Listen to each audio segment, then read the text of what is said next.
Where are you going? How's everybody doing this morning? So you got up early to see me, so I appreciate that. Hopefully I can teach you something or two, maybe three things. Just a quick history about me. I am one of the world's most sexiest men alive, according to Katie Couric's show. This is funny because I was on the show and it was what was his name? Apple Patch, the guy that plays Sherlock for on BBC. Anyways, he was up next, huh? Benedict Cumberbatch. Of course he would know. Adrian would know. There's something on my Facebook that's obsessed with it. So anyways, he was up next, and he's, I guess, one of the world's most sexiest men alive, but they said up next, and they flashed this really fast. And so I'm taking it as mine. And you notice I was doing the pose and everything, so I mean, it's just like, it's ready. So, but I'm the founder and principal security consultant at TrustedSec. I was the former chief security officer for Diebold. I wrote the social engineer toolkit, artillery, and a bunch of other stuff. I'm actually going to show you a tool that I haven't shown before at the end of this that I'm working on that should be released hopefully in the next month or so that I've been working on for a long time. Co-author of Metasploit, the Penetration Tester's Guide. I was a Marine, and I've been on a bunch of news stuff. So today's premise, is, when I go and I target a company or I target an organization, I need to figure out things of information in order for me to attack them in a way that is successful. And what's great about today's information is that it's so readily available out there that I can profile an entire company, figure out everything about them without ever sending a single packet to them. And so, what this talk is about is looking at how to profile an organization, to target them, find out what defensive capabilities they have in place, and then attack them and get around to all of their preventative measures. So everything from next generation firewalls, web application firewalls, application whitelisting, et cetera, et cetera. We're going to kind of defeat all of those today. Go around them and show how you can actually circumvent a lot of the different technologies that we rely upon to really try to protect ourselves. And the thing about it is, the type of technologies that we're investing in, they're not really strengthening our security. They're basically, a Band-Aid for, have you ever seen It's Just a Flesh Wound from Monty Python? So it's like, you have two arms cut off and you're trying to put a Band-Aid on top of it in order to fix the bleeding. And that's kind of where we're at today in security. And I'll show a lot about how we're doing that right today. So let me just take a guess at a company, okay? And this is going to be pretty straightforward. Some are less mature, some are more mature than others. But really we're going to kind of take a guess at what a company has, and then we're actually going to figure it out. So let me just guess. For perimeter defenses, it's probably your highest, highest security zone. So you probably have intrusion detection or intrusion prevention systems. You do vulnerability assessments or vulnerability scans. It might be tied to a SIM. You might have a web application firewall. You have an AV at the endpoints, which we'll laugh at that later. But you have this as kind of some of your defensive strategy. Possibly next generation firewalls if you invested into those. Most likely egress filtering. I would say about 70% of the customers that we do penetration tests for have egress filtering in place. It's still a large gap of 30% that don't. But still, egress filtering is probably one of the most easy defenses away from establishing a connection on the outside. And then you probably have certain triggers in place, like if someone adds a domain admin account or if someone ports gains on your internal network or things like that, you may detect certain things. But again, I don't know. So let's just say I'm targeting company X. I don't know any of this, but some of this stuff could be in place for what I'm targeting, right? So the first thing we need to do is understand what we're attacking, figure out who we're attacking. So what I usually do when I'm going after an organization is I spend a few hours just understanding the company. Mergers and acquisitions, where the company's located at, different places, just so I can understand the business. Because as an attacker, if I'm going to go after you, I'm going to go after things that are core to your business, things that I can attack, things that I can go after monetarily, whether it's intellectual property or credit cards or things like that. I really look at what I can target as an organization in order to impact them in a negative way. That relies on understanding the company and what I'm going after. Next, after that, you start to move to the social networking sites and look at what type of information is out there, and I'll show that in a second. One thing I did as an example, just to show you how much information you can identify, is I profiled PepsiCo. So obviously, they make Pepsi and a lot of other products. In no way, shape, or form did I hack Pepsi. In no way, shape, or form does this identify flaws within Pepsi. So I'm just throwing that caveat out there that there's no hacking. This is all publicly, readily available information that is on the internet right now today. So there's no hacking involved in this whatsoever. So the first thing I did is go to LinkedIn, which is awesome. And if you notice here, we can see that PepsiCo uses ArcSight for their SIM. So now I know a piece of technology that they're using for their centralization and understanding of how they collect their data and respond to specific incidents. Okay, that's just one of many. Next, I know that they have F5 big IPs, and if you notice here, this is a senior network security engineer, so my guess is that they're using F5s for web application firewalls. They have it in a reverse proxy instance, so that even has a higher likelihood of being their web application firewall solution. So now I know they're using F5s for their web application firewalls. The recommendations section is awesome because people will recommend you for certain things that you do. So now I know they're using Qualys as their vulnerability scanner, and that gets shown later on. Next, I know they're using Symantec Control Compliance Suite, a few other things. They're using Symantec Endpoint Protection. All right, so now I know what they have at the endpoints. Keep going down more. I know that they're predominantly a Microsoft shop with Active Directory Exchange, some Novell NetWare, a Citrix shop.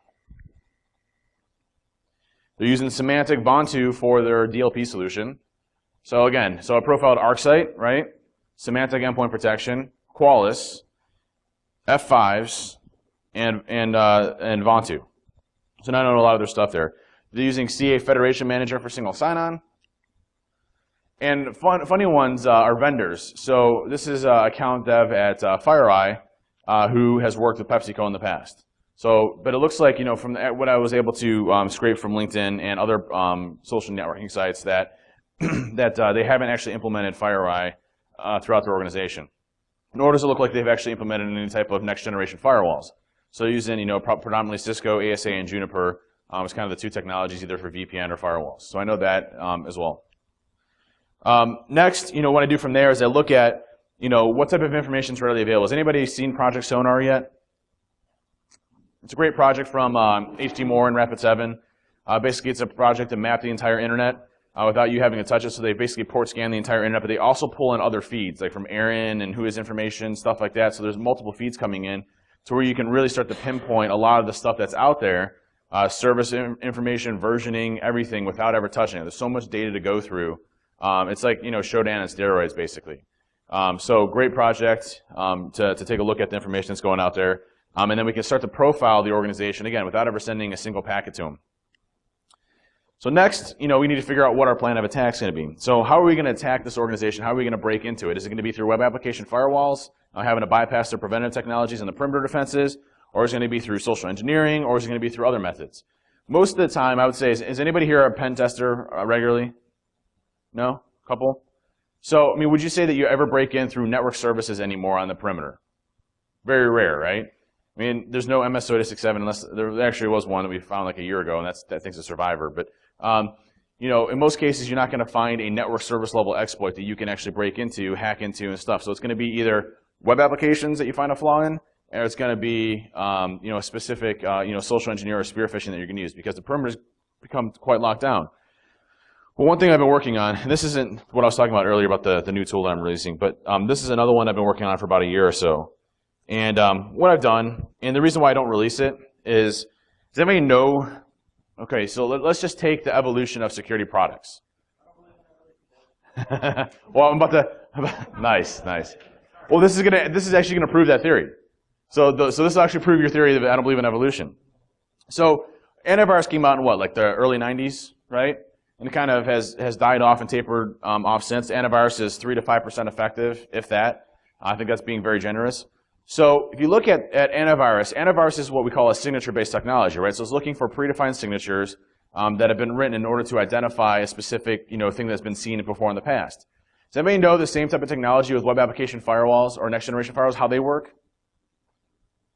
They look for predefined things that they've seen in the past that are malicious, that are, and they just move to the network side. So they look at network protocol analysis, and first they say, okay, does this match this specific protocol? Is it FTP or SSH or HTTP or HTTPS? And if it's not, that's probably malicious.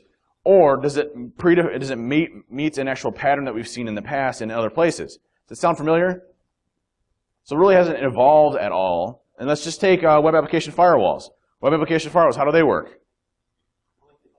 Blinky lights is pretty much exactly it. So it's signature-based again. So it's looking for script tags, it's looking for SQL injection statements, it's looking for things that are predefined as attackers, so they built a database around it. Again, hasn't really evolved much, so we're still using the same type of technology that we built back in the early 90s. To your point, no evolution. So what I did is I took all of the major web application firewall vendors out there, and I sat there and I mapped them all, and I profiled them to figure out which ones were which. So what you can say is, this is this firewall. I'm not going to mention names, but this is this main firewall person here. They flag on all of these things, so I can profile their web application firewall and find out just by sending certain requests, the responses that I get back, if it's this specific brand of web application firewalls. Now, even better, I've sat there and I've written about 52 bypasses for each of the different web application firewalls altogether. The problem with that, though, is as soon as I release those 52 bypasses, what happens? They write signatures, right? So it's a cat and mouse game. So it's like, hey, if I release this, then I lose all my bypasses that I spent like months and years on developing because they're just going to write signatures for it because it's going to make their product better, even though if I spend another 2 hours, I can figure out another bypass. So anyways, I just want to show you a demo. This is a tool that I wrote called Torpedo. What Torpedo does is you can send it into Burp. So basically, Burp it can act as an interceptor proxy in the middle, and you can send it through Burp so you can manipulate the requests and everything. But what it does is it profiles the web application firewall, figures out which one it is, and then from there it actually sends requests that circumvent the signature-based detection on it for whatever you want to. So it uses a combination of encoding, encryption, and other things. So if I run this, let me grab my IP address real quick.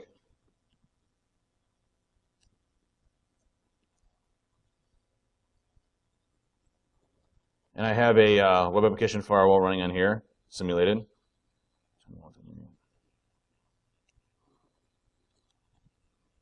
I'm going to do a post request. I'm going to target the UID parameter. So this is a fake web server I have running. It's just a Python coded web server, but it emulates a web application firewall. I built a signature base into this. And then response triggers that I get back should be the exact same thing. So if I run it, it's going to start sending multiple requests trying to profile what the web application firewall is. And I've sanitized the data so you're not going to see which one I profiled as. And then what happens is it'll select a specific method. Now this one I used was my first method of 52 that I have total available for bypasses for all the different firewalls out there. And then what we can do from here is do select star from users where username blah blah blah, and it's going to encode it. And if I had Burp up and running, I can manipulate the packet, send it, and it'll also grab the response and send it out to torpedo.log. Now there's a lot more other things I want to do with it. Like obviously make it a much more interactive interface where you can manipulate the packets real time inside of Torpedo. So I'm still working on the development side of it, but at least allows you to do encoding and encryption in order to get around certain things that are out there, like web application firewalls. And I haven't included exit apparently yet. Awesome coding on my part. It works, all right? It's a hack job. So that was a web application firewall route. Okay, now. The problem with going the direct route into an organization is that you're typically going to set off some alarms, right? So going into an organization and trying to circumvent a web application firewall or getting access through SQL injection to a backend database, and then from there spawning an XP command shell, and then getting access to that, and then dropping your payloads, everything else, takes a lot of time and effort, and there's a high probability of getting detected, especially if the company's mature in their security program, right? So if I'm targeting a large organization, I probably don't want to go that route because I'm going to be detected in some way.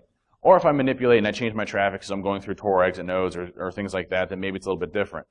But when you go the SE route, it's a little bit different. It's a lot harder to get detected in these routes because you're dealing with humans, right? You're dealing with individual people. And obviously, I'm big on the social engineering front, and I believe it's a very strong place of attack because, when I was on the Katie Couric show, did anybody watch it? A couple people watched it? So when I was on the Katie Couric show, that wasn't staged for that girl that we hacked, all right? Literally, she gave us permission to hack her computer. And hacking an individual person's computer is actually very difficult because I have to specifically target them in some way, shape, or form. I have to figure out where they're at, and then I have to hack their computer. So she was actually challenging. So I actually had to send her a crafted email to her email address that looked believable in every way, and I did a lot of reconnaissance on her ahead of time in order to do that. And so I sent it to her. She clicked it. I compromised her computer, or I enabled her webcam, and I was monitoring her kids and everything else, right?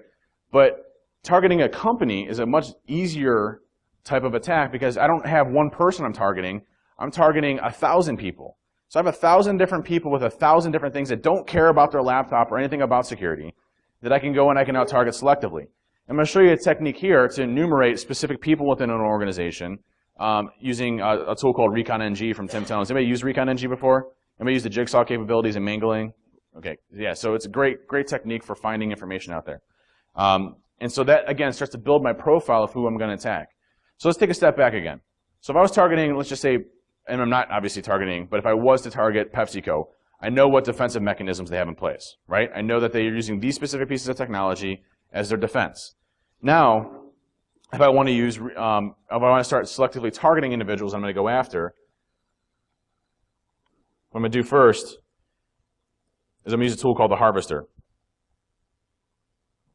Now what the harvester does isn't much anymore. It's a great tool, but what I'm looking for is how your naming scheme for your organization works.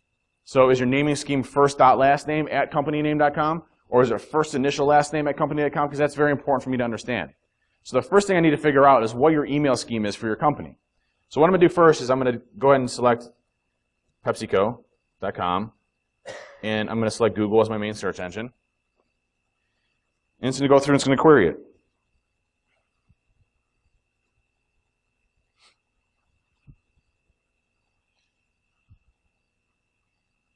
It's going to take a second. Actually, I got to get a micro USB real quick because my battery's dying on my MiFi. Sorry. Right here. So when that runs, it's taking a little bit longer than I expected to. Is there Wi-Fi here? Are you on it? It's all around. It's in the air, man. It's in the air.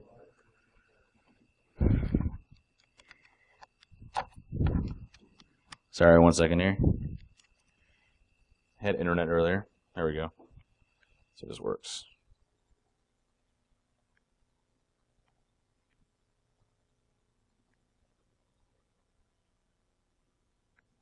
I'm not getting any good cell reception here. All right, we'll try a different one.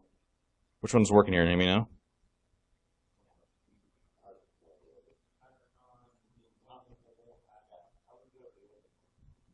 I'm not doing anything sensitive on there, so I don't. What's the one with the padlock?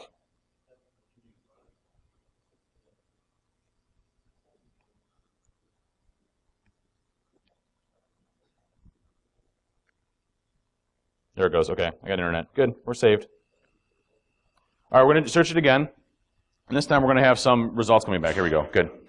So now notice here, PepsiCo's naming scheme is first.lastname at pepsico.com, right? So now that I know what their scheme is, just by running Harvester, now what I'm going to do is I'm going to use a tool by Tim Tomes called ReconNG, which is an awesome tool. And I'm going to search for a thing called the jigsaw, and I'll explain this in a second. I want to kick it off really fast, because it's going to take a while for it to actually work. I'm just setting PepsiCo as the company. I'm going to run it. So it's going to go through. Now what I'm doing here is there's a website called Jigsaw, which is kind of like a collection company for all of your personal information around companies and organizations. So what they do is they make money off of getting information about different companies and people that work in those companies and the positions and titles and email addresses and phone numbers. Now it's not a free service, but what you can query is the company that they work for, first name, last name, position, and where they're located at. So why is that important to us? If I know their first name and their last name, I know their email address, right? If I know what position they're in, I can selectively target an individual group or person within the company to go after. So this is going to run through, and you're going to start to see names start to pop down here of first name, last name, and it's actually very accurate. When we do our social engineers and we send emails, we have about an 87% success rate on email addresses, which is a great thing.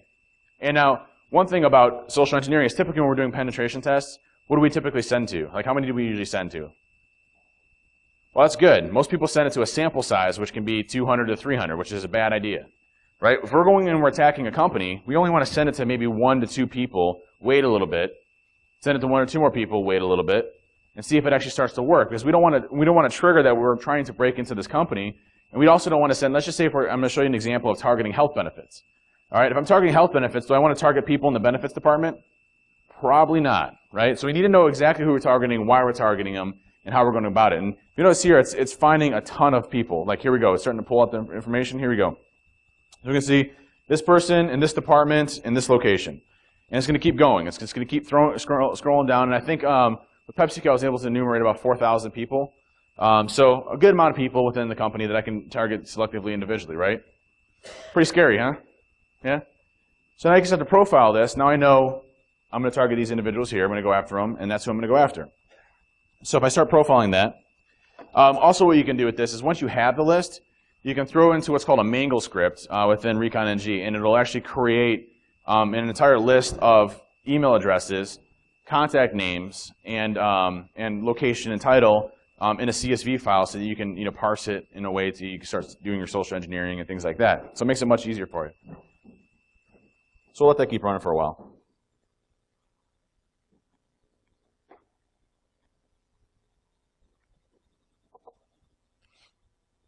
So next is developing your pretext, which is what your attack's going to be. So I'm going to develop my pretext or my attack. I need to understand the company of what I'm targeting, right? I need to figure out who they are, what they've done, and I've already done a lot of that in the early stages, but now I'm basically building a complete fantasy that makes no sense whatsoever to anybody unless I make it believable to you. So a lot of times what I do, if I'm actually building a pretext, is I'll actually have my wife look at it or somebody else on the outside, and they'll be like, yeah, that's totally stupid, I wouldn't believe that, or hey, that's a really good one, nice job. So, it requires some thinking, and it's a fun part because, this is like creating a 0 day every single time, just with the human brain. So you have to come up with different ideas and scenarios that will work with people, especially in the confines of their normal day business, in order to actually go and break into them and hack them. So I don't know if anybody's ever seen this one before. I use this one a lot as examples. We have a whole bunch of different ones. But this is one of the ones that I use that's very successful, especially around this time right now, and especially with what's going on with the Affordable Health Care Act. So what we say here, and we trigger key emotions within individuals, but we stay within the normal confines of reality. So what we say here is, as part of, dedication, blah, blah, blah, we verify, your privacy information. If the policy is not verified, you will not receive health benefits for 2013 or 2014. This is mandatory per state law. Make sure that you visit our secure site, which is HTTPS. This process will only take 2 minutes. Now this part here is an interesting part. So this right here has to match the company that you're targeting. Now, how do I get that? What's that? You might be able to find it on the internet, or just send an email to their salespeople, or their marketing people, or the corporate communications people coming from a news agency or somebody that you would sell to, and they'll be happy to send you an email back with their headers all signed with their information that gives you the exact format of how they format all their emails. That's important. You want to make everything believable, right? This is a fantasy. Then we target their education awareness program, because we say only go to this HTTPS website. A lot of times what I do, if I'm targeting, let's just say I'm targeting TrustedSec, I would target trustedsec-benefits.com, or I'd sit there and I'd find what third party they're using for their benefits. I clone that and make the website look very legitimate. Register a site, costs $20 for an SSL certificate, good to go. Next, I trigger emotions. I say if the policy is not verified, you will not receive health benefits for 2013. Now all of a sudden you start having all these chemical reactions in your brain. A lot of them don't actualize, but you're thinking, hey, my kids can't get benefits, I'm not going to be able to go to the emergency room if I get in an accident, I really need to actually take focus of this.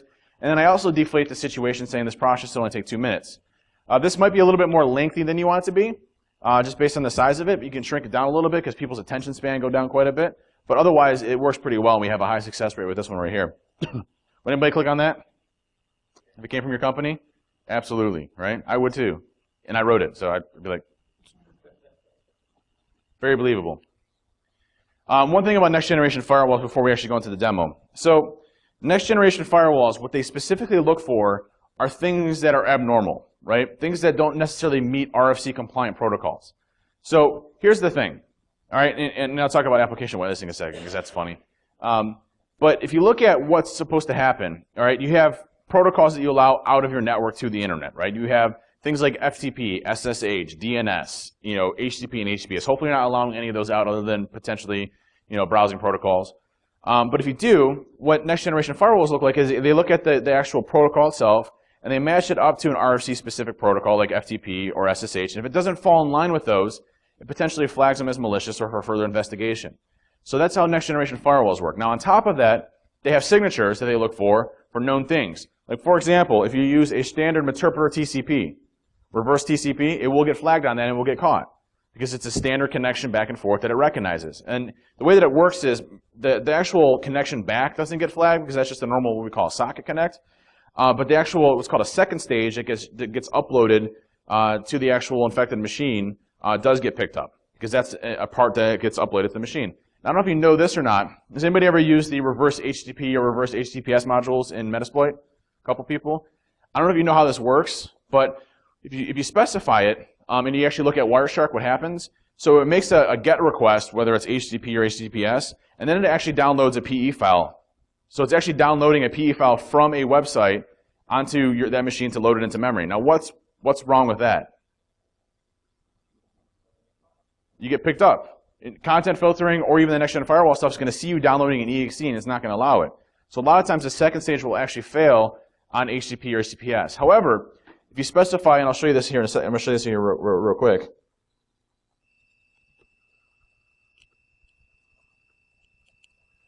If you specify in your payload enable stage encoding to true, it's an advanced option. What it does is it actually mangles the executable using Shikata GuineA, which actually gets picked up if it's an executable, but over the network it's completely polymorphic, so it doesn't get picked up. So you're not actually downloading a PE file, you're encoding it with Shikata, which is completely polymorphic. It downloads it and gets around all the next generation firewall stuff. So if you didn't know that, it's a nice tip if you want to get around that. So here it is, I'll just do it real quick. So I'm going to use the multi-handler. I'll set the payload to Windows interpreter reverse HTTP. If I do show advanced, right here. So if I just type in set space enable stage encoding to true, it will then trigger interpreter to download the Shikata GuineA one versus an actual executable, so it gets around those. And for a list of RFC specifications, you can go to Wikipedia. They actually have some great ones on the different RFC specs. If you're building something custom, I always build protocols off of the RFC spec. So if I'm building TFTP or SMTP or DNS based off of what I can find outbound, I'll actually build custom payloads based off of the actual protocol. So demonstration.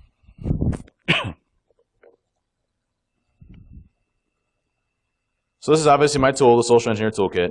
But what you might not know about SET is it works in conjunction to bypass basically all of the different preventive measure technologies out there. Like for example, it takes advantage of Java, it takes advantage of application whitelisting, it takes advantage of next generation firewalls, it takes advantage of antivirus. All of those we can basically circumvent and get around. Now interesting enough, application whitelisting is one of the ones I like to pick on. Application whitelisting is one of the hardest things to implement in an organization because of how many deviations we have in our baselines of our computers. In addition, it provides little to no value when it comes to security. Now, a lot of people jump and say, hey, I just spent 2 years implementing this, what do you mean? So let me ask a question. If I'm an attacker and I'm going to break into your endpoint, all right, and I'm going to run an exploit, or I'm going to run some sort of zero day, I'm going to run some sort of attack on your endpoints, what am I going to run it on? What are some common things that I'll run an exploit on? Office, good one. What else?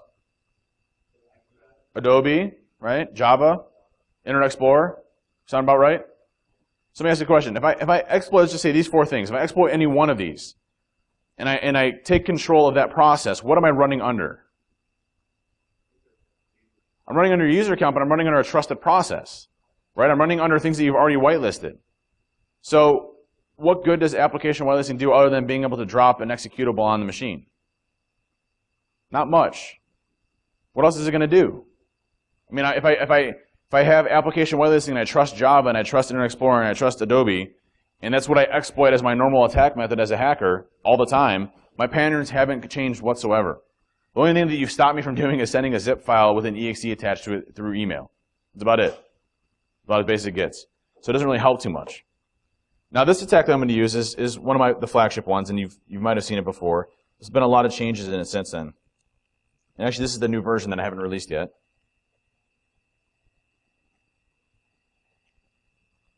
And I'm just going to clone Gmail as an example.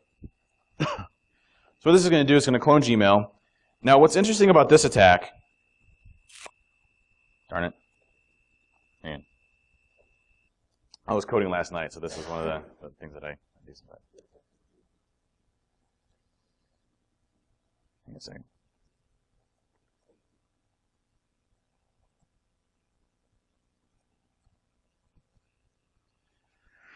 Just take a second. So what I'm going to do is I'm going to clone a website that looks legitimate every way. Now, I don't know if you know what happens behind the scenes, but the way that SET works is if you have a newer operating system, such as Windows Vista and above, it actually makes you inherently less secure. So if you're using Windows 8, thank you. If you're using Windows XP, it's actually harder for me to break into your computer because I actually have to drop a binary on your machine. And the reason being is the introduction of PowerShell has given us an attack vector that we never had before, which is we can basically drop entire pieces and components of malware onto a machine without ever having to write to disk. And we don't have to worry about what security features you have on there because I can bypass all the execution restriction policies in PowerShell. And then it doesn't matter what you have as far as antivirus or HIPs or anything else because I'm writing in memory. So it's a very scary thing because we can basically drop anything that we want to real time in that. This is going to take a second. So while I wait for that, I'm going to show you one other one.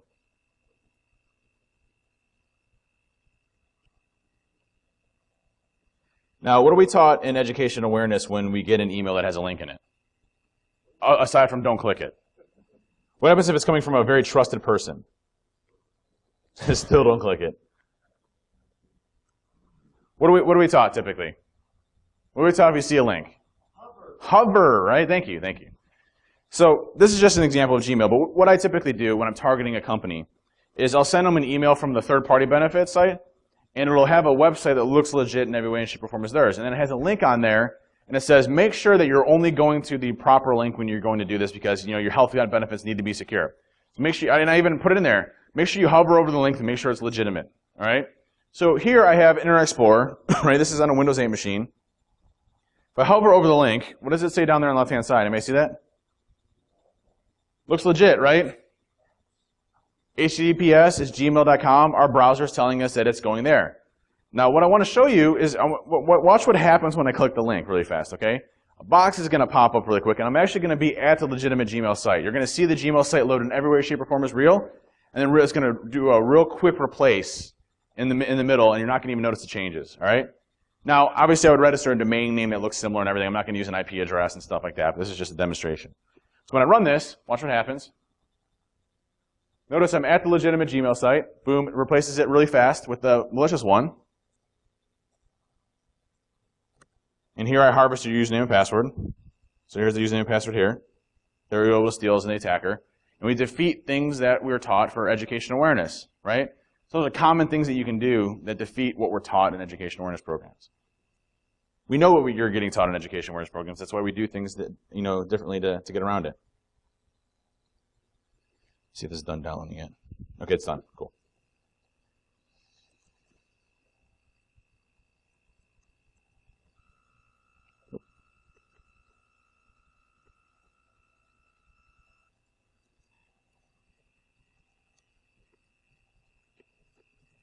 So I'm just cloning a website.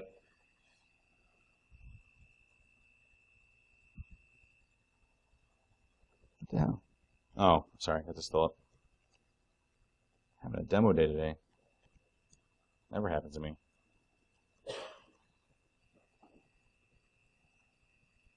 All right, it's going to work this time. So I'm cloning Gmail. I'm going to use a standard payload. And what's going to happen is Set's going to automatically do everything for me. Now, I'm going to use a Windows 8 machine, fully patched and all that good stuff.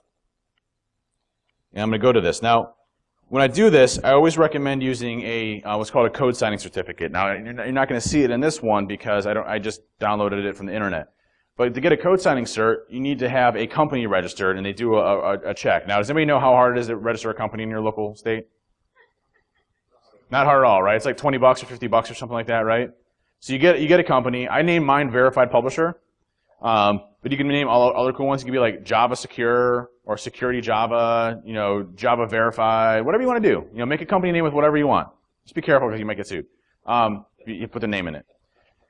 But I have Verified Publisher, and what happens is I bought, I registered a company name called Verified Publisher. Then I bought the code signing certificate for $300, and now I got a full-fledged code signing certificate that I can use. And when it comes up as Publisher, it says Verified Publisher, so people will click on it. So it's not bad. It's worth it. Now here we get this. All right, this is because I don't have a code signing cert. What's funny about this right here? So this right here says running applications by unknown publishers will be blocked in future releases, whatever. But it's still allowing us to. This application will run unrestricted access. The publisher is unknown. If you build this into your pretext, again, still making it believable. Like you show a screenshot of this and tell them to hit I accept with a nice little red mark around it, and to hit run, they will do it. Your success probability is still extremely high with this right here. It's funny because Java's Oracle's been slowly trying to reduce the amount of Java attacks because their applet hierarchy and structure is absolutely horrendous from a security perspective. So they're continuing to make little steps and strides. But it's funny because if you look at 3 years ago when it was the worst to now when they're trying to make it better, the success probabilities haven't changed at all. So you still have the same success ratios as you did before, as prior in the past, so there's nothing that's really changed, okay? So as soon as we hit run, it's going to redirect back to the legitimate site. And again, we're not running any type of exploit or anything like that. And back here, we get our shells. Goes into compromises, and we get access to the machine, right? So simple stuff that you can do to get around a lot of the stuff out there. Endpoint evasions are fun. Antivirus, there's nothing really to talk about on that. I talked about application whitelisting. I mean, AV, you could just modify something just slightly to get around it. AV, and even if you want to just do something simple, there's a tool for, like, I think it's like $100. It's called VM Protect. It'll actually encase your executable into a virtual machine. So you have a virtual machine that's basically running all of your EAC stuff, and it's got polymorphic entry points and mutations and stuff like that. So it's a really nasty one. So if you just make anything, you just generate a payload, pop it through VM Protect, you're all set. Heuristics don't really work. Heuristics are supposed to be things that look at predefined behavior of an actual executable or an actual pattern of an attacker. Unfortunately, again, very much signature-based, looking at things that have already been predefined. Sandboxing is an interesting one. So there's a lot of things coming out now that are working on application virtualization, right? So like IE becomes virtualized and things like that, which is actually a great concept. The problem is not all of them are fully contained in those sandboxes. They can call additional add-ons and things like that. Like, for example, a lot of times if you attack Internet Explorer, it'll still allow Java to run and run on your computer itself. And if they virtualize that entire environment, good on them. It becomes much harder to actually circumvent and get around. Has anybody messed with Bromium yet? That's making a lot of waves. I haven't had a chance to test it yet. That's one of the things that people are kind of touting as being a really great tool for protection. I haven't tested it, so I don't know how well it's doing. But another one that you could possibly look for trying to get around.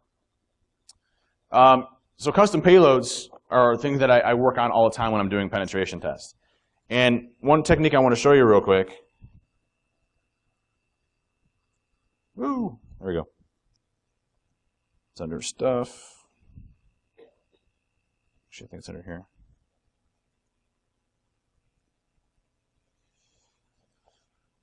It's under stuff. There it is. So this is a tool that I wrote that basically will generate a custom payload for me. And it's similar to a payload in set, but it's much different. So it's obfuscated and changed around. Now this thing right here is a basically what it does is it takes Python code, okay, and it takes Metasploit shellcode, and it'll shoot shellcode straight into memory through this Python code. So the code itself is wrapped and encased in Python. Now you might be saying, well, how do I actually get Python on the victim machine? Well, what we can actually do is there's tools out there called pwning and PyInstaller that actually take our Python code, wrap it in the Python interpreter, and now we have a fully deployable executable that we can deploy to the victim machine as an exe. We don't have to send Python to them to install. So if I run this really quick, and I enter my IP address, I do, let's just say, reverse HTTP. I do it on port 443, or it could be HTTPS. It's going to take a second to generate all the assembly. Then I'm finished. It'll ask us if we want to start the list, and I'm just going to hit no on this one. If I look at this, here's my code that it generates for me automatically. Here's the shell code here that's going to inject into memory. Now, this is a funny one. So if you're ever going over port 21, Microsoft actually implemented a thing called stateful FTP, where it actually looks at what type of protocols are going over FTP. And if it doesn't match the RFC protocol of FTP, it'll actually block that connection. So this automatically disables it in case you're going over FTP, so you can still go out FTP normally. Then we go to our Windows machine here. And it's a really simple command. If you just download PyInstaller, you may have to have Python installed. But if I just do Python pyinstaller.py, and I do one file, and I do multi-pyinjector. So that's all I'm typing in. So Python pyinstaller, one file, multi-pyinjector. It's going to automatically create an executable for me.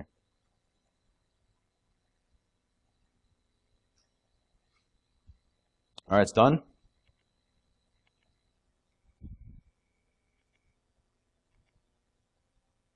You can see here, now we have our full-fledged exe here running. And the thing about this, now notice the file size, it's 3.7 megs. Some people are like, oh, hey, that's not efficient. That's actually a very good thing. Antivirus isn't going to scan 3.7 megs, which is a good part of that. And if your signature's off by any variation, like it changes in any way, you got a good shot at not getting picked up by it, basically ever. I've been using this technique now for the past 2 years, and I've never gotten picked up by AV. So it works out really well. Now, one other thing that you can do that's even better is before you do this, there's a Python program called pwobfuscate, which actually obfuscates all of your Python code ahead of time, and it's dynamic and it changes every time. So look at this. If I run it against this multi-py injector that I just did, so here's the code before. Let's look at the code before.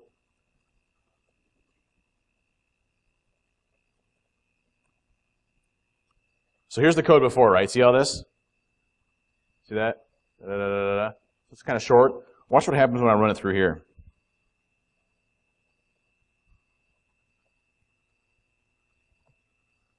Look a lot different? Completely different. Don't need it. So this completely and dynamically changes the entire structure of your Python file each time. So what's nice about that is then you can obfuscate your Python code, then run it through PyInjector to create an executable. PyInstaller to create an executable, and all of a sudden you got a piece of an executable that's not going to get picked up by anything out there. You don't have to worry about it. Again, this one here just injects into memory and all that good stuff.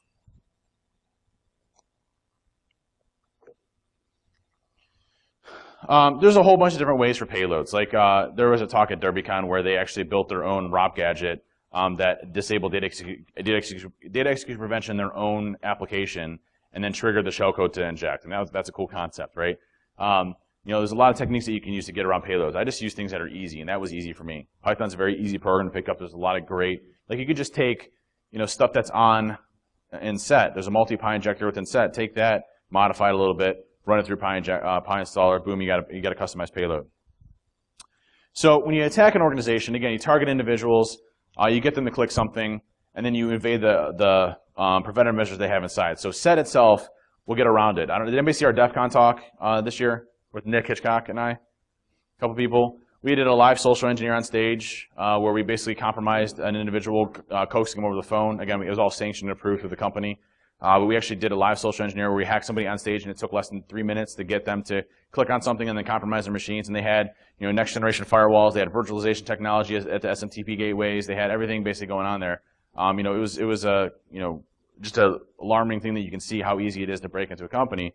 But once you're on that person's computer, where are you typically at? Where are you sitting at in the network? On the inside, right? Now what happens when we're on the inside? Wide open, right? Got access to this over here, this ERP system here, this accounts over here, all this stuff, right? So once we're inside, we're in the M&M syndrome, right? It's hard on the outside, super soft on the inside. So now from here we have to start attacking the organization, looking at different ways of penetrating them and getting access to them.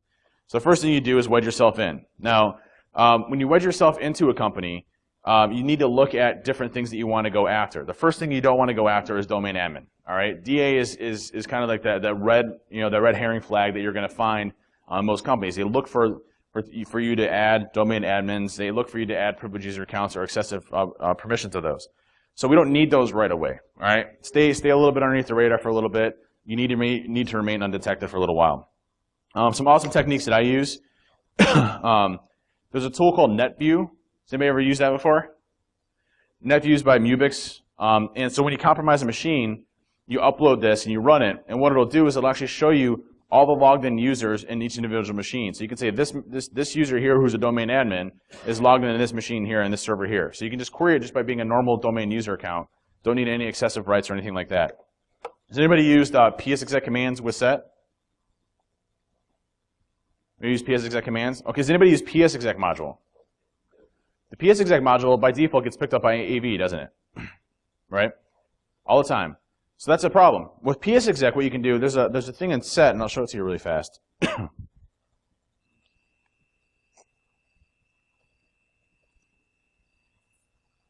So we go to the fast track attacks. There's a menu called psexec PowerShell injection. And what will happen is, if you have credentials to a system that you've already got access to, you can use those credentials, including hashes, so you don't need to use the actual password itself. And it'll do pass the hash, and it'll sweep subnets looking for machines that you can log into. And if you can log into it, it'll automatically inject PowerShell into that machine and give you a shell that connects back. You're never injecting anything onto disk, and you're never picking up anything with antivirus. So it's really simple to use, makes it easy for pen testing.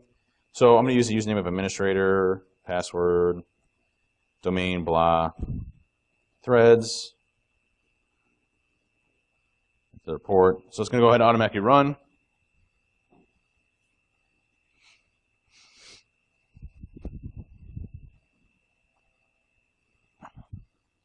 It'll specify everything for you, and then all you need to do is specify our hosts. So I can say I'm going to target 192.168.1.1/24, and then I run the exploit against it. It's going to sweep through, starting to inject PowerShell into all the machines, so I'm never touching disk. Real easy technique to get around a lot of the AV stuff out there.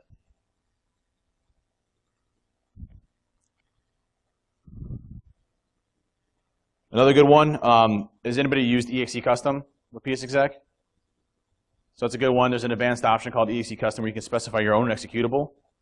So you can then use PSExec with your own custom EXE so it doesn't get picked up by AV. So using your own Python thing, compiling it to an executable, then using EXE Custom, you can use it there. One thing that I always run into when I'm compromising a machine is sometimes my shell will die. That's a bad thing. So there's a script that Carlos wrote, Carlos Perez, called multi-interpreter inject, and I actually just did a commit to a pull request to Metasploit where it'll let you set the amount of shells that you want. So you can specify, hey, I want 3 shells to come back every time I compromise a machine. So you have 3 additional shells so you can kind of work with that in case one dies as you're doing certain things. Also, SMB exec from Bravo Hacks or Eric Malam. Great tool. It's like one of the best ones out there in my opinion. It'll sweep networks looking for open file shares, which is a huge indicator for me which ones I can actually go and target. It does privileged user account checking. It allows you to pass the hash. It's just an all-around good tool for that type of thing, for SMB. Yeah, the Ruby version 2? Was it yesterday? Oh, awesome. Cool. So things to avoid when you're inside, port scans. Typically going to be picked up, especially if you're sweeping through the network. I just don't recommend sweeping throughout your entire organization. There's a lot of information you can find out without ever having to sit there and port scan, like i.e. where your domain controllers sit at, what systems are where, NetView, things like that can enumerate a lot of information without you ever having to sweep up, pick up the network. Mass sweeps of the network, doing SNMP sweeping or ping sweeping or things like that to enumerate hosts, things that you can get picked up on. Adding excessive permissions, uploading malware. Remote hash dumping is a bad one, especially if it's doing LSAS injection. If you're doing the safe ones, like registry hive extraction using like the Metasploit method, that's a much safer method to actually get around a lot of the detection capabilities there. I recently had a customer that had NAC on the inside, and they had a honeypot that was set up in random subnets. So basically, it looked like a vulnerable Windows NT machine, but basically it was just a honeypot part of the NAC solution. It's actually kind of neat. But if I was actually sweeping the network, I would have gotten detected well ahead of time by going after those. Again, people are trying to get more better on the detection piece. You really need to be cautious of what's really out there. And cloud-based evasion. For cloud-based evasion, there's really nothing you have to do. Like there's no real monitoring tools or detection tools that a lot of these cloud companies have. You can basically like run anything you want to. Like I would just sit there and have autopwn running in a synchronous loop over and over and over again against them just for fun because they don't know. Because they have so many different tenants, so many different pieces of application. Now, if you spike it to like 12 gigs or something like that, they might notice the bandwidth difference. But I mean, they don't detect anything when it comes to what you're going after. So free reign, but they have an SSA 16, so they're secure. That'll be good, and it's just magic. Some tips. When you're an attacker and you're going after this, we as attackers, and I say attackers as a good thing, it's simulation, right? Because we're trying to emulate the bad guys.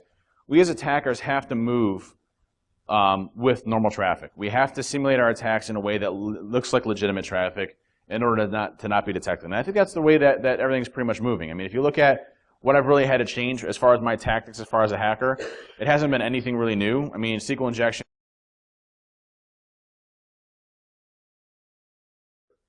No. I'm just going to dance up here. Go ahead and get now. And if you want to stay on, still on stream, man. Is it streaming live? Is it streaming live? I don't know, but I'm thinking of that. You're going. It should be good. It should be good. So, things like antivirus is trivial, but you still want to make sure that when you're actually targeting a company, they're getting around it. So go through LinkedIn, do the profiling phase, look at what type of information is out there, because you want to make sure that what you're actually testing is going to get around it in order to attack it.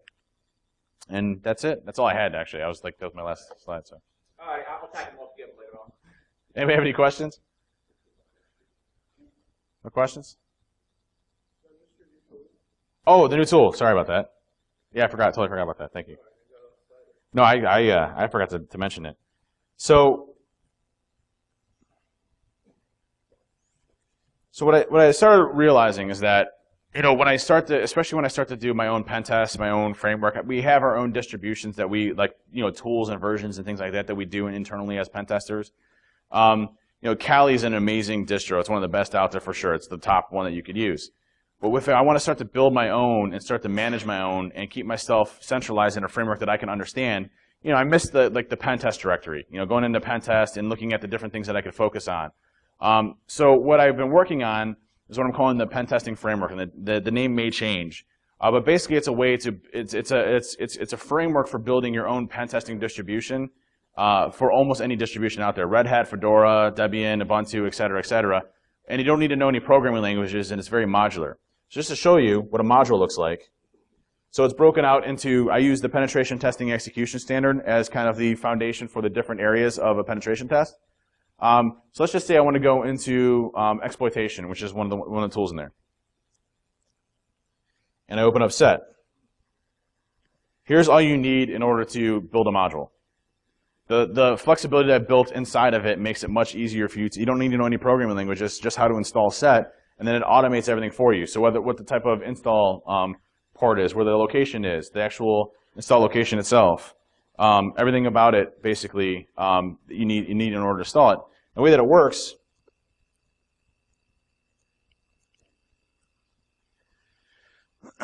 is, it drops you into a very much looking like a Metasploit type environment. If I do show options, or show modules, sorry, you can see here the different modules that I've already built. You can install all of them.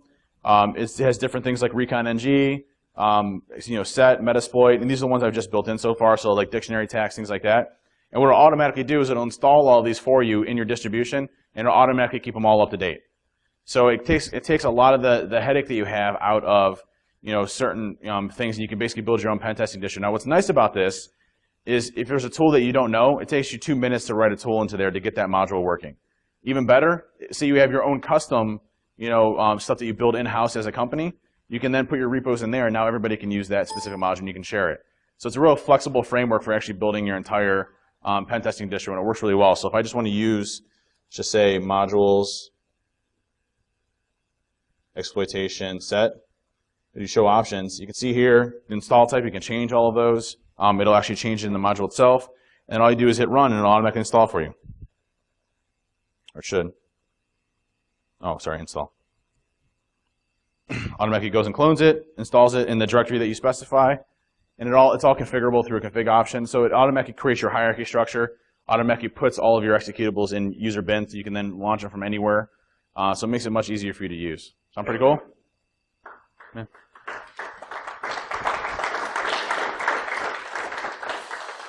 So hopefully I'll have it out in about less than a month or so, just kind of wrapping up the bugs and kinks, writing documentation for it and everything else, so I should have it out soon. All right? That was a new tool. Thanks. Make it easy for you guys. All right, thanks very much. Appreciate you guys having me.